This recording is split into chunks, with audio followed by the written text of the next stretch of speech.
Is Donald Trump preparing for a historic breakthrough, or is he laying the groundwork for a major military escalation? The silence coming out of the White House is deafening as the president summons his entire cabinet to the hallowed grounds of Camp David for a rare, high-stakes emergency meeting. Before we continue, if you want to stay on top of everything happening in U.S. politics, hit that subscribe button right now and leave a like. It really helps this channel grow and ensures you get the real story behind the headlines. This gathering at the presidential retreat is no ordinary policy check-in. Historically, Camp David is reserved for only the most critical national security and diplomatic crises. We saw this back in June 2025, when the administration met to discuss Iran and Gaza, followed just weeks later by targeted U.S. strikes on Iranian nuclear facilities. Now, the stakes are rising again. Even as the administration maintains a veneer of diplomatic optimism, the reality on the ground tells a much more volatile story. The meeting comes at a time when the pressure on the Iran deal is hitting a breaking point. Just this week, U.S. Central Command carried out defensive strikes against Iranian mine-laying vessels and a missile launcher near Bandar Abbas. These aren't the actions of two parties comfortably sliding toward a peaceful resolution, they are the actions of a military operating with one hand on the trigger, even as negotiators try to keep the peace process alive in Qatar. What makes this meeting particularly significant is the guest list. Every single cabinet member is expected to attend, including the outgoing Director of National Intelligence, Tulsi Gabbard. The agenda, according to White House insiders, covers everything from economic wins and anti-fraud task forces to, most importantly, critical foreign policy updates. But let's be honest, when you gather the entire cabinet at Camp David during an active, fraying ceasefire, it's not to talk about small business wins.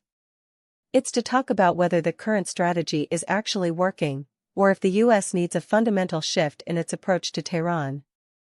The analysis here is simple but dangerous. The administration is currently walking a tightrope. Trump has openly stated that any new Iran deal must be judged by results, not just empty rhetoric or victory laps.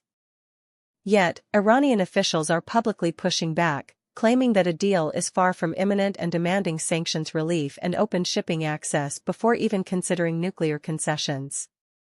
Who is truly in control of this situation? That remains the million-dollar question. Inside the Republican coalition itself, there is a brewing divide.